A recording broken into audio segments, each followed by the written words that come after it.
azalaka Michel Fabregas akoma na orchestre na ye aboya Fabregas. Fabrice asila garanti pesila lokola bakeka bilamana kasavu mosusu na ngiringi bashakona matete. C'est simple. Abenga mo parce que soupçonné que Fabregas bureau secrétaire Fabregas a benga bango na ba téléphone qui sont bazongi Congo ba qui rejoindre orchestre. Mais à ma grande surprise bango parce que la secrétaire et orchestre moko to yoka na te que ba ose na bango so ba ti voyage ba ya ba kota. Bango ngena no la bango officiellement. Donc ne ko zaboye boti ka biso. Master na ba benga ni na danseuse. Ba bato. En pleine après 10 ans jeune wana ko koma pe mama na star na Congo yo po mutu pa limate un jour bina filo koma wazalelo po na boyi ko bwaka cri wana nga ko finga Fabregas c'était parce que nga na Fabregas to na rancune eza yi na bato na yi. Imaginez si ko ga master wana te bato balinga ye bandeko na ye ba fan na ye ba ko za so ata ba so ba 10 directement ba pesi bina filé mon Congo 10 wana ba ko za peine important na carrière bina filé. Ba reste tout en wenge bo na dinga na faire to beta na podium mo te to kuta na te na wenge. Mais soit moi na wenge automatiquement faut respecter. Parce que Azali et Yaya il bosse. Si héritier Azali parce que wenge zala. Si Fabregas Azali parce que wenge zala. Si Ferrego la ti Robina filé Robino. Biso Sara honneur à le roi de la forêt. Biso nyos. Il est c'est un c'est pardon. Et ça ni. Pardon. Tant que nous savons sex type na wenge tem te sali sex type. Pour le moment, c'est important pour na Fabregas. Bato sala ilo wana bandeza bato ba luka succès. Muta luka peut-être azo sika na musique Congo to. Ba tseka. On y doit passer en silence. Mon imbécile va répondre imbécile va répondre kaka na silence. Si je comprends bien donc eza héritier muto abandi makambo. Non. Batu bayate. Obanda bango mabe. Obanda bango mabe. Invitation ko ardoise. Mais avec Given, invitation en bois. Netika Kabasali à mon Joseph Tata Moboko grand menuisier. Invitation en carton. N'a pas follow Nango. Jardin de Dène. Invitation à boy. Bon, moi, Moukolo fait il a ta mabé. Maison Given. À Bossali Binote. À Tchelibinope promotion. Angolais à Pamba. Maison Given. Balingambo Kaboete. Vous êtes trop amoureux du pays. Wow! Given! Vous exagérez. On n'aime pas le pays comme ça. On n'aime pas le pays comme ça. Congolais solo. Salut la famille, c'est bien moi, votre humble servante. La diva Sandrine Bamana, autrement dit Basila 4h. Donc, bienvenue dans notre chaîne Congo SNG officiel plus télévision. Donc, aujourd'hui, on va faire des analyses. On va faire des analyses, bien sûr. Je ne suis pas seule. Je suis avec mon confrère Alidor. Avec lui, on va faire des analyses par rapport à l'actualité. On va faire des analyses avec ça, avec Alidor. Là, je dis un grand merci à notre patron, Papa Clovis Fipa, Maman Doris Fimpa, pourquoi pas Yannick Bondongo, 4 fois Mobali, hein, Yannick Bondongo, je dis bien 4 fois Mobali, pourquoi pas bienvenue Mangwata, Motema ya Annie Bawote, maman na Blessing, Dadie Mondo Kolo Yodi, Motema Karine Bama ma grande sœur chérie, et pourquoi pas ingénieur Rodrigue Mwanza. Je dis un grand merci aussi à Hercule Banvoa tout une locomotive depuis London City. Donc vraiment, merci de bien tous vos branchés. Quand vous vous s'abonner, vous liker, vous commenter, vous ça la biso vraiment qui tourne ma casse. Biso doza pour na bino so bino boza teza vraiment ma plein. Ba gros bisous na bino nyo surtout vraiment. Là je dis bonjour à Aïdor. Bonjour Sandra. Aïdor, bon. Très bien, on parle à Gastidi. Au moins on a été au Kenda. Trop busy. Vraiment, heureusement on a été, chaque jour. Donc, t'en trouves ma boulot. Vraiment, merci beaucoup Aïdor d'être là, vraiment. Parlons de Fabregas, est-ce que Ningna hein? Aïdor, qui moupe à Fabregas, c'est si là? Ah, oh, bah, on a bien gagné moupe. Musique, c'est ce qu'on appelle un mystique, surtout dans le Congo, très compliqué. Déjà, de la musique, c'est très facile. Il y a attitude, il y a calme, il y a kimia. Parce que la musique est un Congo, il y a clash. etambola na ba injure etambola na ba insulte la photo ba vérité ça eloko ebanda kala depuis ba franco ba bokana ba jeton tout le monde ba vena biso ba nyoka longo mutungu ba yo ba en fait les logos ils là déjà en fait mutungu ba yo ba otindo ba otindo en fait Fabregas c'est parmi de ngaloba azab parmi ba jeunes oyo ba pesa espoir aussi dans la jeunesse qui au rôle on appelle orchestre moroboé au sali makambo pe pour bref Fabregas c'est parmi les jeunes oyo lelo quand on cite 10 grands artistes na Congo tout temps comme Fabregas sincèrement et son équipe tout le monde a bongo un Villanova il y a un moment où ça qui beaucoup plus basé dans la clash tout le monde a vu ça les histoires va changer tout le monde a Fabregas niveau né attaquer Fally Ipupa à l'époque les Kambabonga vont même dans la chanson tu es qu'ils arrivent à aborder la Fally Ipupa oh bon tu vas voir dans une histoire pour ninga alobela ya aloba na ekaka aloba na ekaka tanga komba mututé vraiment série wana paiement même dans des émissions et pas papi mboma tout le monde a tia azo global numéro 1 boy tout le monde mais après un moment arosenga ski pardon il pas fallu akoluka pena batunyoso azako obtenir qui to benga attitude moupe selon ye moupe c'était une façon ya répondre dans la clashté ya osala toujours humble yako en fait ya osala vraiment fabrication ba yebate en fait vraiment lelo to moni adopta ki yango mais lelo to moni azongeli sur quoi makambo parce que preuve ané ka lobi non au héritier a répétera na chantier héritier watanable a répétera na chantier donc on est ba biloko ngo ezongi lisusu ba guerre wana zala na ba fali wana alinga donc son père héritier watanable. Moi je pense que Zaku Tuga pour héritier ils allaient gagner l'absolu bandelia la musique congolaise ça marche comme ça Rose à la calme pardon au but au tati de moupé clash goya bah aux musiciens ils allaient rôle avant na parler boy décider de venir dans zabongo na reçoit na rasuna mutumo te mes voisins na yo aboira ba mai ni na pangu na yo attends muta calme vous ara calme ba kinabeta kara oya olobana nini boye ko reçoit na pe ndi mona Fabregas déjà l'attitude au azwaki ezaki facilité na niveau à commun na ngwana il a des adversaires asana ba conquérant asana ba rival en fait cause la vraiment calme aime de le roté trop facile wa mana na ba avec sincérité asana ba to ba longa yango il y a le baraté mais pas le belaraï bazali ça ba to ba sala rappeler yango alors moi je pense que pour na ngande ga on a déplorer zali nango pour le moment ils sont importants pour na Fabregas bato sala ilo wana bandeza bato ba luka succès muto luka peut-être azo sika na musique ya Congo to ba bateka mais lui c'est la personne qui aime bien kanga monde lelo ba yamado aime ba poison antidote aime en fait c'est parmi des grands artistes en Égypte je peux dire alors on irait terrain wana ezo zwanango ma yesu bien té pour ça lango déjà tout le monde na ba clash mais comme on est sous siko ndenge komeli moi je pense que ce n'est pas vraiment important mais pour l'héritier naïbi total ba émission to les gars kala troté ou héritier le bag Fabregas akima na poto ou le bag Fabregas azana micro té na maison mère si je comprends bien donc ils a héritier muto abandi makambo non silence ya nani ya Fabregas à 8 ans parce que comme un mou père lobaté mais brusquement ka boye clasher ka bloc cc non yim to no clasher to batuna yim mo pe ka no clasher c'est que to siko entre ba omba na ngwa bandi makambo non ba mutu abandité mais on a yebi na bi que Fabregas il y avait un moment bazaka na tante ça bien na fali na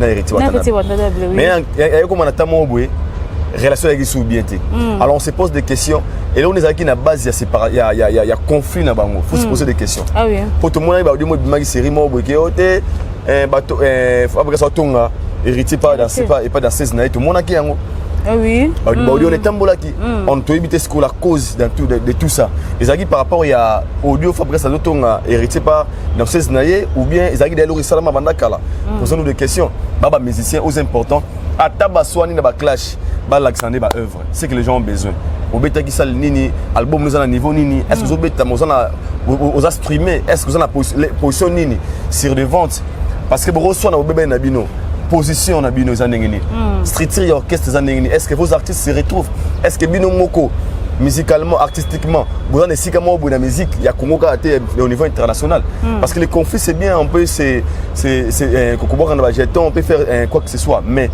aux importants on va vrai polémique ça la ba œuvre yo mérité ngana beta Bercy na beta Olympia na beta Boye to moni Richard Binga na Stade des Martyrs si réellement ça arrive ba comme rival na Fabregas peut-être Stade des Martyrs vraiment osoba nga mona meilleure façon polémique des années yango nani ngonda bandi au Fabregas alobi ba répéter na ba chantier Donc on a un clash entre eux. Nous avons mieux placé peut-être nous répondre sur la place héritier, on a place à Fabregas. Mais on a dit héritier na Fabregas courir les gabienté. Là tout le monde le sait. On a courir les gabienté avec des raisons au peut-être tout le monde a mis mais il y a des raisons personnelles au peut-être toi les bien on te bon baebi. Donc ils a passé parce que na le baramètre fois Wenge et Kaboni après 25 ans. Ba wira ba bundisa batu. Bawira bakabula ba famille bawira bakabula mabala ngana mona vena ngana mwasi na ye mwasi mutajibe wira mbali mutawira ke baswana kaya mabeke ba botoni magi bosona nini te ye wira donc au moins après ba succès wana go sala sauter batu wana skolo basangani après 25 ans bangonne basala ki héritier parce que si héritier azali parce que Wenge zala si Fabregas sali parce que Wenge zala si Ferrego la ti Robina filé Robino mais basangani ba okani. Si vous avez une bango est-ce que c'est important que vous ayez une guerre entre bino? Bah mi une question. Oui, on a jibe basangani. O bazara ba binemi ba lema kaba basangani. Si ko ba wata na ba Fabregas na ba Robino ba wela nini? C'est ça. Ba on ba na Wenge. Donc pour ça vous les questions nga moni zanga et donc c'est peli sangate. Sincèrement parce que l'exemple que Wenge nous a donné, ils ont simplement boé oh to croira na ngote. Pour ce que qui bango ba vivre la baronesse na ba polémique. Tant que ils ont ces pays, ça ce on va avoir polémique pour ça. Il y en avait des polémiques, c'est bien bon. Mais polémique, ça accompagné dans l'action, dans l'œuvre. Aussi la polémique, bien sûr, mais c'est tout ça, ça compte aussi dans la musique. Vraiment. C'est la polémique inutilité en fait. Mais sinon, ça va grand garçon, tout le monde va clasher dans les bon kendele. Normalement, on va bien à 100% pour la musique à Congo Tamboula bon. Et moi, tout kawana. Et ça, la actualité, ça on tous sur la l'autre. Ce qui peut-être tomber dans le solo. Donc, parce qu'on a raison dans ma musique. Vraiment, Aïdor, Tolandi, bien affilé, en pleine répétition, à Bengani Nani, à Bengani animateur naïe, à Bengani animateur naïe, donc pour aboyer qu'on boit qu'à crier à Fabrice. Tant au tali vidéo, je sais pas sur qui la répétition comment. Tant au tali, où est ça qu'on dégaine? Déjà, sincèrement. Vexo au bien faire le blague na podium abi dans 16 nana bando bima et puis abenga parce qu'il a soupçonné que Fabregas bureau secrétaire Fabregas a benga bango na ba téléphone qui sont bazongi Congo ba qui rejoindre orchestre au monde de la vie bien fait la mutunanga on tout cela très bien bureau nanga bureau c'est trop dire mais c'est vraiment un frère. Parmi les artistes musiciens congolais, tout cela très bien, c'est bien affilé. On a carré les Camerounais au parti à Kitima, tout cela très bien. Mais ce que moi j'avais pas aimé, au monde de la vie, il faut savoir keba na lobby. Angé balobara tomorrow is dark. Donc lobby za mulili. Dans un contexte normal en fait. Lobby, muté bien lobby dans sombre en fait. Muté bien azaté. Ouais que ça peut être pour na yo, tout pour na vie, pour na yo, tout pour na nga. Par là je voulais dire quoi? Mastana Babengani na danseuse. Babatou. En pleine après 10 ans, jeune wana ko komape maman na star na Congo yo. Comme moi pas limité un jour bien filo comme wazalelo. C'est ça, c'est ça. Ça ba humiliation mo faut ça la keba na ngo tango ngo appliquer ngo surtout des fois batu mingi boy. Ça na batu musuba comme na rage ya vie par rapport à ya déception, par rapport à humiliation.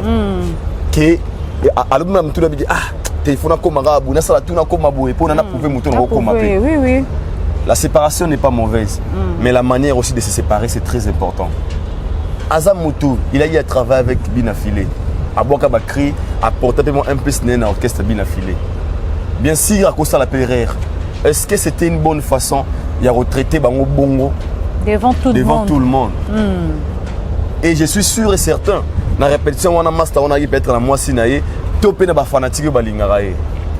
On est raté parce que dans la répétition, nous sommes bateau à Bango. Imaginez si Goga Master Wanate, bateau Balingarae, Bande Konaye, Bafan Naï, Barosa, Atabaso 10, directement Bapesi, Binafilé au Congo. 10 ans, Barosa a important la carrière à Binafilé. Oui. Quand on est un leader, quand on est chef, il faut savoir aussi comment gérer d'autres choses. C'est très important. Fille wana obi na fila lobi ke babi marana ye à cause à peine fiancé à cause à peine basemeki à cause à peut-être mbala nga bale peut-être kalamingité est-ce que bimba mo li bala fiané bébé oui est-ce que maman va gender, si je peux utiliser le terme, peut-être ma relation au final ça peut être sérieuse et baby. Alors même ça là, ma relation sur baby. Il faut être souple des fois dans la vie. Bien affilé c'est un frère mais c'est un acte. Oh on a une quoi louer en couper la nangote. Vraiment c'était pas du tout professionnel à l'égard naie. Banda musique à Congo banda je ne sais pas si ça existait. Non na mona art ça bon côté la télévision. Je ne sais pas. Mais na ba répétition sur na mona pe que leader bien mutubima. Ils ont kita. Tout le monde va quitter les bâtiments sur la répétition. On a d'ailleurs quitta par rapport à Nini mais aussi moi il y a comprendre quitta oh il y a kobengana dans l'ongwa. Ba ressusciter. Parce que c'est ça qui est le peta bususu ne balingana na bango na peke ba balani. Ngako dota ko lingate. Ngako na mona ko lingate. Te ko arrive à rappeler ba milieu professionnel ko lingana na bino pe. Parce que abengani bango ko lingate. Abi bien abige. Na bengani bango parce que secrétaire Fab Gas mo benga bango. Déjà abengani bango ko lingate. Ngasko na ara sika moro. Moi je suis où? Moi je suis là où jeune wana na fille wana basala musala. Ba appelle ba fan ba qui répétition. Il parose un peu suspendu. Réunion maboye mabine bo zabo bino boya kana souté boye. Fan mabina filé nana kenda pité to pe misi bango na moment wa mo zabo bo pe misi bango. Parce que crois-moi même si Fabregas même si ma samba une intention ou qui n'est pas Fabregas té. Eza passage ba pesi bango. Ah oui, il peut pas kende ma. Eza le robina moi si OK, yona bona soupçonné ou mana aidor. OK, na bon ouais. Mon peso anamona ngina moi suspend aidor boko la. Na linge souté so bilongo bima. Directement so aidor ogi sango wana. Na ofana pe na bi oh. Peso mo ba appeler vrai anabe vrai chérie. Ya kana te pona yo moni ba na baby azano wana. Alors faut être très souple. Bien affilé c'est parmi des jeunes que j'apprécie beaucoup. Voilà ba courageux, ce sont des gens moi ou appeler un petit peu courage qui gênent rousse comme il là. Mais quand on est leader, il faut ajouter beaucoup de sagesse. Oui, pour animateur, on a lobby, quand on est dirigeant. On a une vection animateur. On a un acte. Pour vection, avant de faire ça du coup. Par contre, ça veut dire ma cam. Qui est pour n'avoir écrit. On a déjà acte qui causé dans le moment où on a. Qui peut-être humiliation dans la carrière à Moutou. Parce que j'ai wana après Mikologoya à Rose à peine à succès quand on a Congo Oyo. Master wana ka omona wana. So imaginez si ko acte ça bossa la melaye. Et bien niveau éthique na mtuna parce que l'ongwate artistiquement et c'est le gotika li caché na mtuna ba bengana ngana en pleine répétition ba bengana na miso bato na longwa ba emilianga qui n'est pas bien. Ah c'est vrai. Moi quand on a bien affilé c'est un frère, j'étais pas du tout content ton amona qui acte wana mon baba la famille sacrée des fois dans la vie avant il y a kokende na acte na action. Il faut au moins, il faut aussi que ça la analyse kolobaga. Est-ce que bateau non on a ça la bouille. On a eu aussi le temps de travailler. Bande on a biso oyo. Ba pesa pe ba asala pe ba effort na ye. Asala pe moins un plus par rapport. Est-ce que ton on sala acti oyo. Et ça les sengo pour aboka pe na orchestre. Même peut-être moi 15 mois 10 fans n'a pas naïe. Oui oui. Ah c'était bande qu'on a été par ba ko pe olingabi na filé par rapport ya. Voilà. Donc les acquis à ce moment j'avais pas aimé mais sinon c'est un fort à moi dans un moment peut-être comme il a bien expliqué mais ma idée c'est pas on n'a pas le choix. Moi ça n'a pas courage naïe. Est-ce que raison que ça a été ata maga Emile qui est bongo mais a bengi et quand même s'excuser parce que tous abatu. Tu vois parce que qu'on va que c'est le moment ça sous il y a cicaté tout le monde va baleka va finga n'amba pas kalingomba lobby quoi panza orchestre héritier moi aujourd'hui il parle d'héritier on a bilo aujourd'hui il a fait héritier Bosco moto a fini moto a pensé l'orchestre était alinga peut-être trahir orchestre c'est la famille. Par rapport à bien affilé, est-ce que akoki pe ko benga ndeko na été, cette bande ko na benga bango à s'excuser bazo ngande ezaki. Hein? Il a passé. Moi on a excuse pour mission zalate. Il a passé maman. Leader. Comme ça exemple sur la musique ça la tête. Vraiment. Et ça la tête na ça. Vraiment. Leader le bagage aussi. C'est pas vous allez mutali bosso petit. Alors pe mutali bosso petit qui n'a pas musicien, pardon, art na sala qui et tout. Et ça ndeni. Hein? Tout le ballon pour tout ça batu, toi batu. Ce que nous avons biso to ça ma bé. Azo limbi ça biso micro. Bon biso bato mon qui to limbi ça. Vraiment. Leader ça na faute cité. Vraiment. Leader c'est un musicien pardon. Et ça ni. Pardon. Et ça... et ça, Nini. Tiga. Oh, vraiment. Et ça, n'habiter impossible, c'est trop dur, mais. Ah! Musique, n'habiter. Non, en fait. Vraiment. Il faut être sincère, n'habiter. Je ne crois pas. Vraiment, merci à Aïdor. Vous comprenez que je suis avec Aïdor. On est en train de faire des analyses par rapport à Maramdeng et Zoleka. Toujours. Donc là, je dis un grand merci à Nick Chata. Pourquoi pas à Trésor Bakala. Je dis un grand merci à Maître Merlin. Donc pourquoi pas à Olivier Kiala. John Ngouaka, garçon propre. Fiston Manis, un grand garçon, bon retour au pays, mon grand frère, vraiment, bah, gros bisous ici qu'Ozali. Aïdor, to lundi JDT Moulopoué, à lobby, actuellement, mon tour, Aza numéro 1, Azo représenté musique congolaise na Nineza et Zande Fali Poupa. Tant on qui va bon, ça qui on il est juste franc. Parce que les amis ici, si on peut être dans le bien, on peut avoir un fali. Mais quand ça sort dans la bouche. On y fallait par rapport à PMB Tondeni.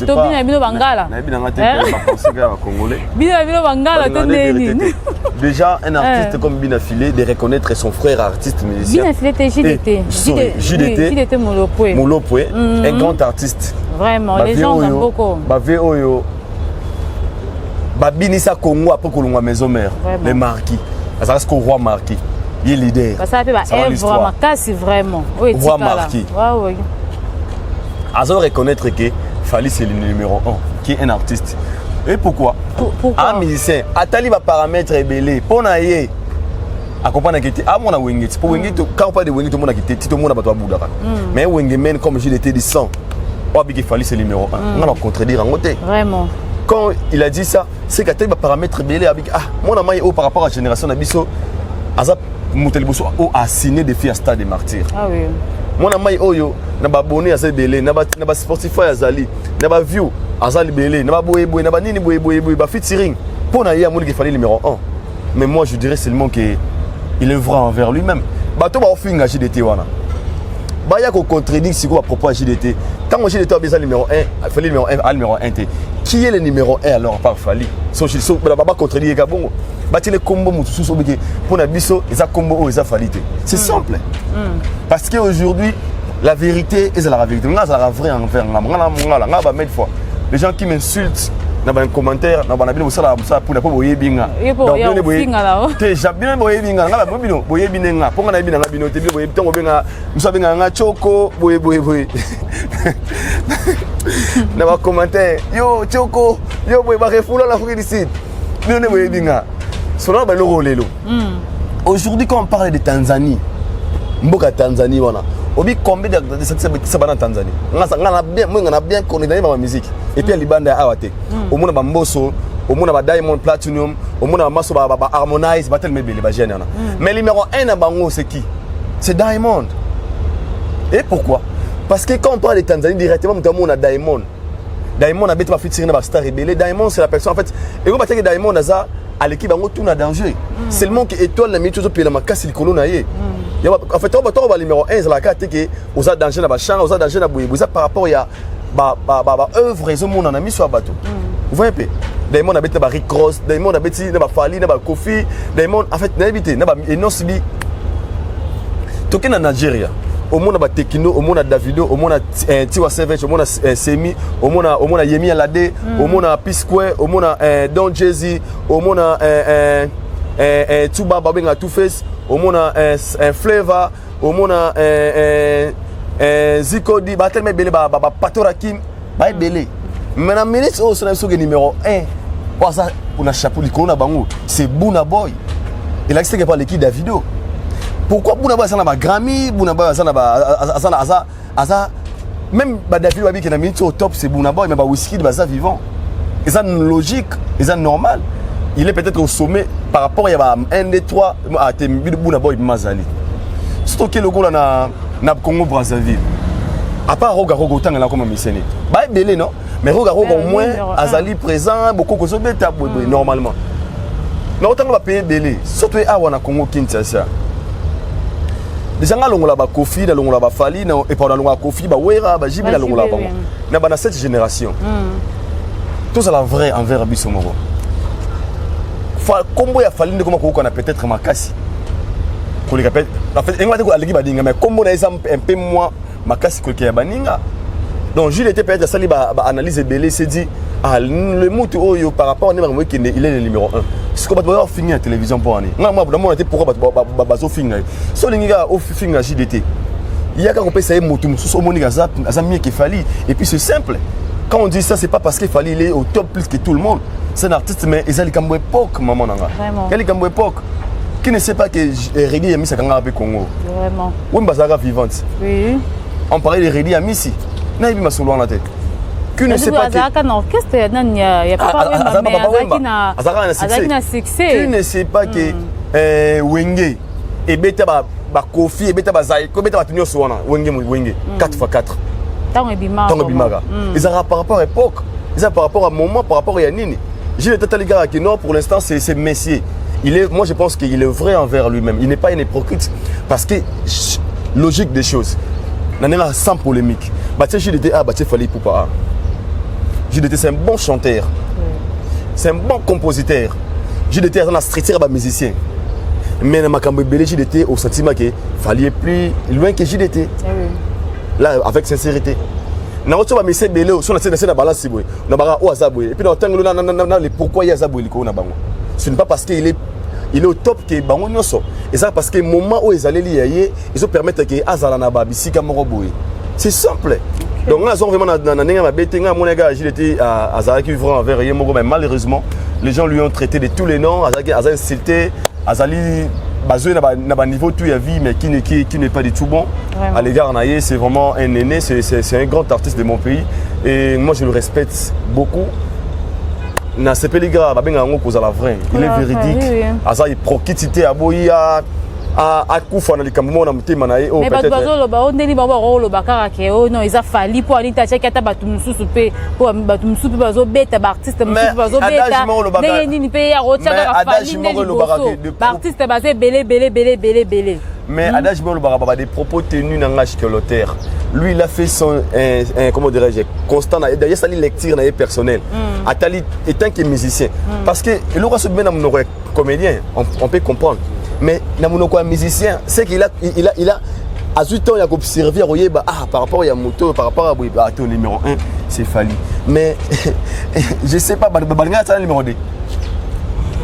pour ces circonstances sur Léon na Congo na album na banzemo ba rumba numéro 1 c'est Riti Watanabe là tu as raison parce que oui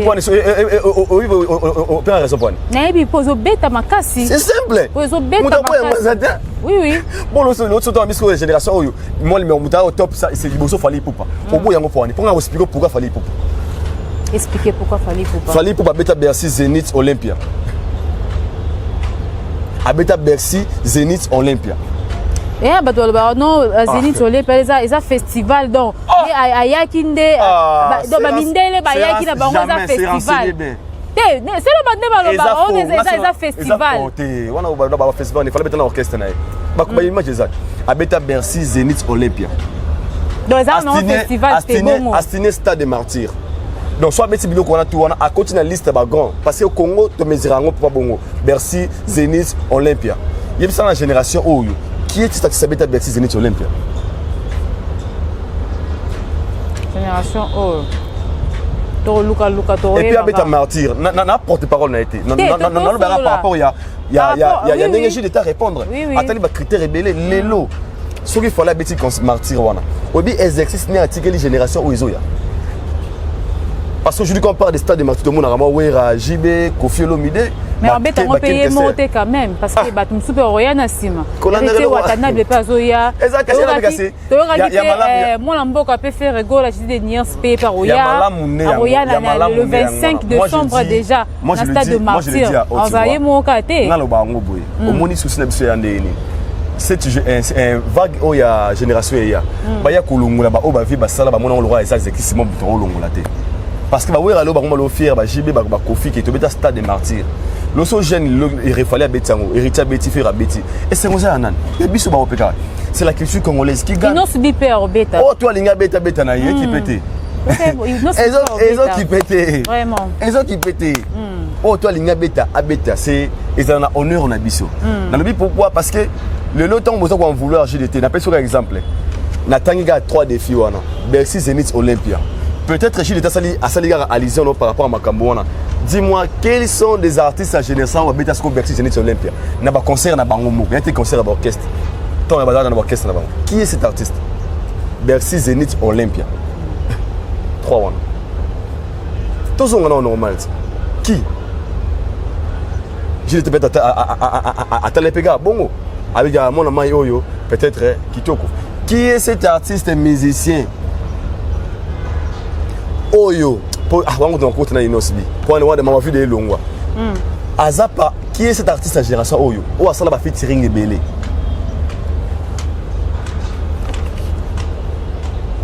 Je dis à Talepega n'a pas point wana. Qui est cet artiste musicien na génération na bango wana? Mais tu as fait ba featuring mi fallait zaraye monda kenda ko luka ba. Ça problème nga na boina ça m'a trop fallu parce que nga c'est kana nga linga faire linga fallait linga gilete linga bango tout. Na par rapport on ngi ba. Te biso ça fait to linga bango mais siko par rapport on est ka ba to ba lo barakaka. Featuring makas na ngozane ni. Featuring ezali eza échange mobimba. Atoke ko luka yango lelo. Inos Bim da proposé featuring ezaki Diamond. Diamond est envers Inos Bim. Featuring on de comme ça Inos Bim a cassé au niveau international. Et ça m'a bête. Ah oui. Sauf fallait les lots à côté en France makasi. Ils a parce qu'à betana ba Nino, à betana ba Naza, à betana ba Clay Black, à betana ba Booba. Featuring ça m'a bête. Ils a soit ils a coûté avantage à artiste. Vous comprenez? Donc là maintenant le bas souvent closé parce que ça a trop fallu trotter. JDT azan vient na biso grand prêtre musique à Congo. Tout ce ko pour na moni lobi ba fing na mona mota finga malwa été. Ba finga de tous les noms. OK, parce qu'à point de vue personnel, les évangiles il y a beaucoup contredire. C'est pas aussi grave. En fait, c'est vraiment ça fait trop mal mais sinon respect à nos artistes. Cause numéro 1 ngo ba to koleki ba tunyoso. Non. Et puis nga bara ezaka un moment na yo par exemple il fallait que l'équipe fait rigola. Fait rigola la belle voix. Fait rigola la style, fait rigola, fait rigola. Il restera fait rigola. Oui.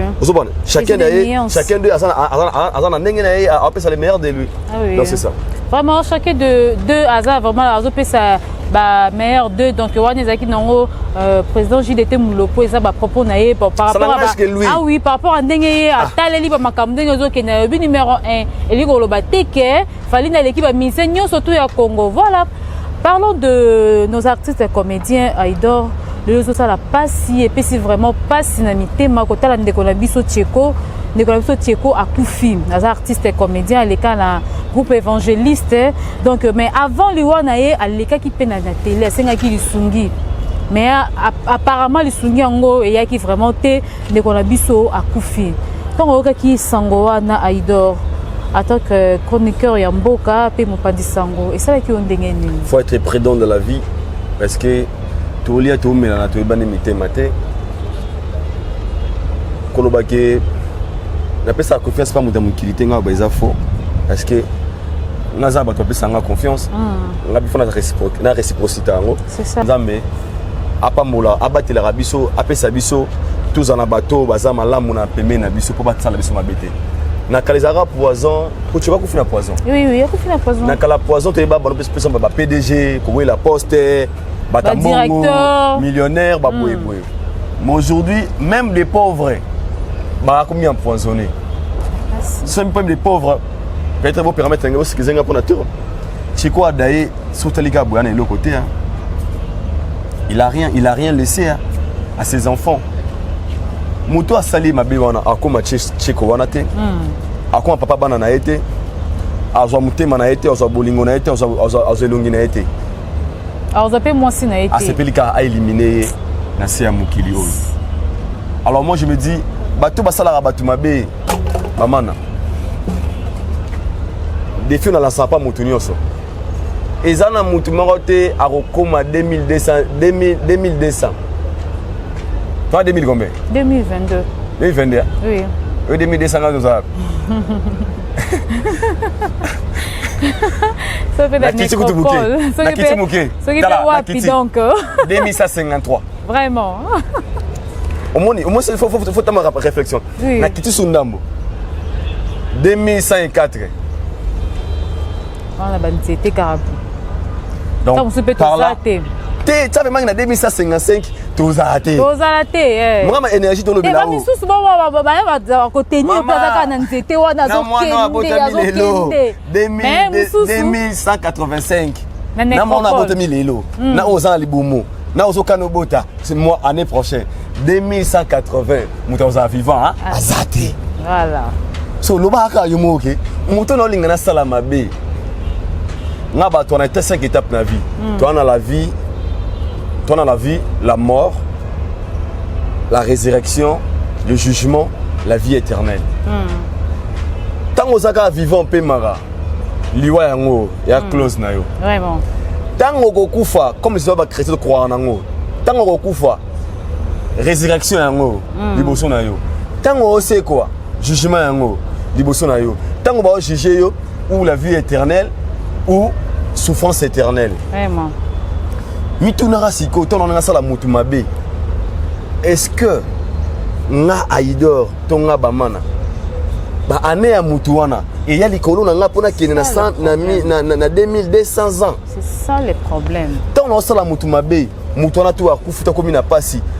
Nous to la bonne c'est nga na boye nga za parents moi j'ai des enfants. Oui. Solo lo éliminer nga. Ba o batika na sima ba lira peut-être na sima 100 francs na nga. Ba on ba ah so hyper azala ki me héros yo à côté de classe. Donc moi na wana nenga olela bongo so ba 4 to ba 5 na mama na biso. Kolela nyonso wana siko ba otindi na mo banzambe. Siko nzambe azwa ngote atarabwe. Ezo nga pa muto sala ki mabe. Ah oui. Pensez-vous vraiment qu'on vivre vie more paisible na katisa mokili? Jamais. Jamais. On se comprend. Tant on reçoit la mutu mabe, on tenir compte que mutu wana na simanaye combien de personnes va vivre na simanaye. Mutu wana ngana éliminer wana. Ceux qui les lois zaté, famille naye, ba ça la perte c'est ndenge nini. Mutu wana ngana éliminer wana. Nana kosona soka ya kei. Est-ce que son amour na sou yete, ça va changer quoi dans ma vie? Ça passe. Yango na bara. Ezana batumsu bana mitema ya batute. Oso mutu azana mutema déjà ya comme on a niveau bois que les mutu maladie atele mutu poison so monika mutu ya bongo ba ata senga pardon crois moitié au kufa koza mutu na te parce que déjà l'idée ya rozwa makanisi ya kosala kokina acte bongo donc ça baza bato yo a roté le poison face au bomio donc en fait baza ba les démons incarnés na corps humain na tali vidéo ndeko wana na mtema na oloba na bi ah ndeko yo mutabo maki épée Emsou aolela. Ça fait matanga wana. Ayo on est chaque jour. Emsou peut passer pour ça ma de sorte na passé. Muso ramene nive aido wana ayo lekana nzela na yobiso lukari mais to so eto rosa na sala ibo sala na ye. Tango sko sali bongo. Même muto ategara Yesu monga na liango takinda olela. Oui. Même muto ategara Yesu sika par là balakisa biso nemo kile rosa la. Azwane la to baba ka Yesu mane kuuza talima babi ah mona moto akele là. C'était trop tard. Ba comédien baza vérité. Le roi za comédien na bana na kana ka ba comédien. Tango passe comme l'inde qu'on a biso wana. Anole la lisungi. Il avait besoin d'aide. Mais crois-moi, na matanga na yo mona ndenge ezala bakare oya. Mikonzi ba oya. Ba uta poto ba oya, ba utango na cinquantenaire, ba sombele cercle d'âge ba utena nécropole. Azalaka na besoin peut-être $4,000. Pour kufater, c'est terme wana. Pe aller là. Nécropole ibulu ya ye ya ba sombele wana, ils a peut-être $3,500. Ba dépense ba sali pour matanga et qui na ba 600 ba 700, ba 7000 ba 8000. Il avait besoin peut-être de 3000 seulement. A sali vidéo masa wana kufi na mawa parce qu'il avait besoin d'aide. Ngana yoka ba patron ba comédien bazala. Ngana yoka ba millionnaire ba comédien bazala. Ngana yoka. Imaginez que ce gars 50 comédiens ba $50, $50. 50 comédiens pamba. Il y a tout son ngando na biso sobela makasi ngai azuma page na pa page ba 100,000 abonnés. Oui. Page yangoyo. O to songa na raté chesko yo botima photo na azobela. Comédien no sortir $50, numéro de téléphone yango wana. Mobile ça rote $50. Lianza pas rote $50. Belefil roi na la a rote $600. Si la rote $1,000. Bazupe ndeko na ba kene pe na free de site. Pourquoi na babika na poison. Na kene na vidéo na kuna. Aki ba free de site visa et $350. Billet ce qui na SA, South Africa Airways et $50. dans l'hôpital déjà kuna so basali game kanda so peka besoin de charge déjà fait da 5000 dollars tout 6000 dollars to sauver vie amde quoi na kufi. Les gens ne sont pas vrais. Il y en a qui sont au batu so basala assemblée au sunga abiga sunga au te mais au pretend to en anglais. Bamana mana besoin na passe ya moni babit no kara. Abia so même comme na suka makasi boye alinga ko comme na etawana. Ça fait trop mal. Quand j'ai regardé la vidéo, na dévolé, na moni mutumo boye, ou a souffrir, ou a mona liwana na misu, il a besoin d'aide mais il y a personne oye envers yé. Il cite même des noms. Abi, bopé ça ba carte, il y a traitement. Bon, on peut s'appeler. Bana mona ba comédien musu ba pesa bana na ba carte, wana ba un traitement félé, leurs enfants, ou ba artiste était. Mais ndeko na cas d'urgence. Bande quoi na bana ba relation na maman Olive, maman Denise, ba quoi pour vidéo masala ba kino ba maman Olive, nene be maman Olive, a rope sa masala liso. Mais loko la na jemo za wana ba ah, o mutaka na biso biso ba takambo. Na ko sunga mutu, bo senga kan. Et puis niveau ça la passe. Mais mon ali wande ko wana. Atiki mwasi, atiki bana, atiki famille. En absence naie, mouvement ça la suivi parce qu'il y a un comédien artiste mort ta kufa na sima parce que suivi bande basine to bana et ça la ne bandeli. Et quand les bandeli. Bana ba ko bitiki ba osanga ba lo rolia ba ko mo souffrir ba ko na ba ko na ba. Ba date kuto ba kufa e bana te pour ba célébrer ngo pété lo mo. Parce que ba ja bilo ko na ba vraiment. Dans la vie faut compter na yo moko. Vraiment. Et puis ça me la nzamba pe son entourage bien. Au barreau Saloma BT. Que son âme repose en paix. Vraiment.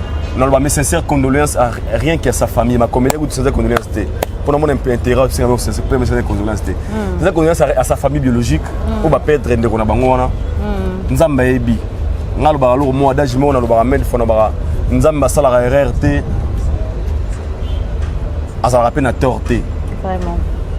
Et Nzamba sala RRT. Asa rappel surpris. Peut-être Dieu savait que Marambo est au coma. C'est Dieu qui a permis de quoi faire. Alors pour permettre de salamate. C'est la vie. Nous avons appelé ça bonga makasi na famille mobimba.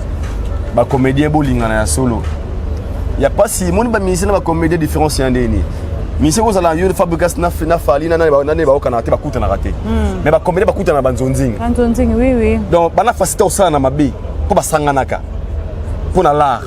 Mais ministère vous a tout là tout coûte na peut-être pendant 2 ans 5 ans coûte na raté mais comédien coûte na rat na ba réunion na ba coûte na mais ba linga na raté ba vrai temps vers eux mais c'est la vie qui son âme repose en paix mingo ba uta raté c'est vraiment. Ko aidor elo ni zo sala hein biso ba congolais to ko matina niveau o to comme nango o ya mutema mabe oyo hein ya keto o to za nango o eza par rapport ya nini par rapport au mutema mabe kaka.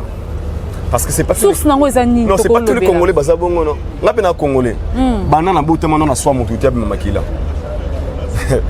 bana bona ba botema na bité bana na mwana tona kole na conscience na na swa mutu boté makile bimi non na tangisa mu makila te na yebité plus na swa mwana atana libanga na mona te mais ça des gens na batu mususu oyo mutema na bango baza préparé ape boipe au soin ape boipe betupe bon à au panzana makile donc chacun a son mutema na tout ça congolais en généralité parce que les congolais mususu ape na mutema lamu makasi te ba o ba do sala biloko wana on va sala bongo sala bato ba baraté que vie eza na limite ba croire que vie eza auto vivre oyo to vivre boiti éternellement posez-vous des questions tel âge de zanango on a peut-être 32 ans ou 34 ans. Il y avait un moment où on a 12 ans. T'as la photo à 12 ans, la photo à 33 ans. Vraiment. Mon nom est Kende. Camille Dokum a 50 ans. Toi, on a 12 ans, non, on a 30 ans. Toi, on a 29 ans, on a 32 ans. Maman na mukolo. C'est ce que je veux dire. Laisse-moi comprendre. C'est comme je veux dire. Donc, n'est pas tout le monde a 50 ans. 60 ans mikolo les obiso mais tout le monde a 80 ans 90 ans vraiment. Donc les gens qui font ce genre de choses va tenir à compte que la vie est à la limite. Il y a un moment où la vie va s'arrêter. Donc faut en amener à malam de la vie, faut en avoir grand cœur, faut en avoir bon cœur. Vivre pour hériter un jour le royaume des cieux. On appelle ça tout conseil wana. On va moto vivre en condition à mort il y a un jour à mon nzambe et ça va bloquer banalisera. Auto si la raté ba ouais, auto si la raté ba ouais la ngoté. Ba ma moto té baoka jalousie et puis batoma na haine ko envier ana comme le roi Aïdor ana comme le roi Bamana ana comme le roi Boé. Il veut devenir comme toi, il connaît pas des sacrifices que tu as fait pour arriver à ce point. C'est ça Aïdor. Nga po na mona la place où ina muninga tout na secret na net Aïdor azana actuel azope la mikolo makasi na ndemo sakana te yaka tuna muninga osali ndenge nini po mabongo bana ba solo la ba boye osali ndenge nini po mabongo ye apesa yo secret na ye tant yo zo ina ye pamba secret na tant ezaka musala donc à se baser trop na musala ne yango akomi o ya zalelo mais yo roina ye komi o tenga fona simba kisi pona lekaye OK kuna donc ça fait mal ça son amoni okana ndisi ya trahison ça fait mal entourage na mo ma beka sina ma be ya trahison na longo na carona nga vraiment donc c'est ça c'est le maître de tout bamana na biso vraiment merci Aïdor oui merci Aïdor merci na batunyo so vraiment balanda biso je sais pas mot de la fin par rapport à analyse mot de la fin zara ke ba musicien bo lingana pour honneur et culture na biso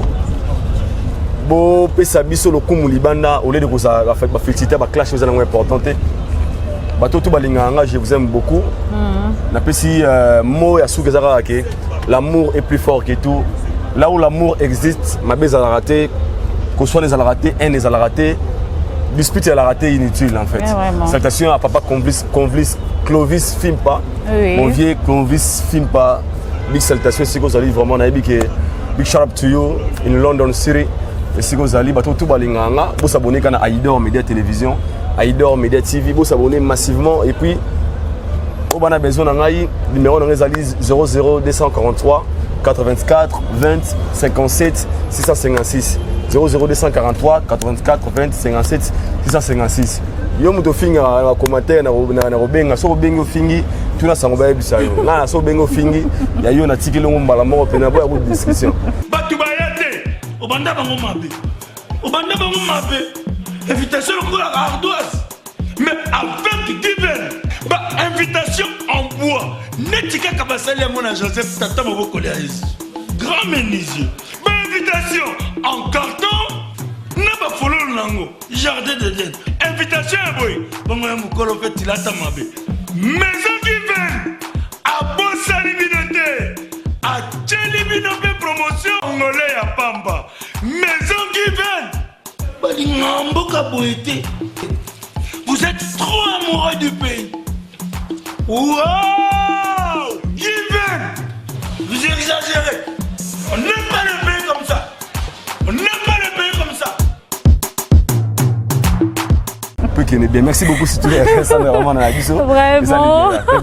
Merci Aïdor. Okay. Donc vraiment merci na baignon so vraiment Bolanda qui biso vraiment merci na bino so kande Aïdor à lobby. Donc oui. Merci beaucoup. Donc voilà, merci Aïdor, merci na baignon so Bolanda qui biso vraiment to sengi bino bo s'abonner na notre chaîne Congo et Sengo officiel plus télévision donc et ça biso ki to makasi bo s'abonner donc bo aimer, bo commenter, bo liker donc commentaire na bino suggestion na bino vraiment et ça la biso qui to komakas na ndenga ko sala te vraiment bande konanga obi kande na lobara que biso sans bino mobulu makas donc bino faut zala wane belé. Là je dis un grand merci à l'homme Redi Bonté que l'homme géant, pourquoi pas à celui qu'on appelle Belle Huile naturelle, ma petite sœur chérie. Je dis un grand merci à Patience Lubunu, Platini Lubunu, pourquoi pas à Erju Oulabila, Andy Oulabila. Je dis un grand merci à Jancy Luona. Joyeux anniversaire à Pitu Massia, Babi, vaut mieux tard que jamais. Joyeux anniversaire Nayo et Siko Zali. Je dis un grand merci à notre maman, vraiment, Maman Doris Fimpa. Maman Doris Fimpa. Maman Doris Fimpa. Maman Doris Fimpa. Un grand merci Nayo, maman Yabana. Yo yambi moi nayo la diva Sandrine Bama na autre m'a dit si la 4 heures donc grand merci à vous notre maman. Je dis un grand merci na bidonio so bolanda ki biso vraiment merci et je dis au revoir. Congolais solo.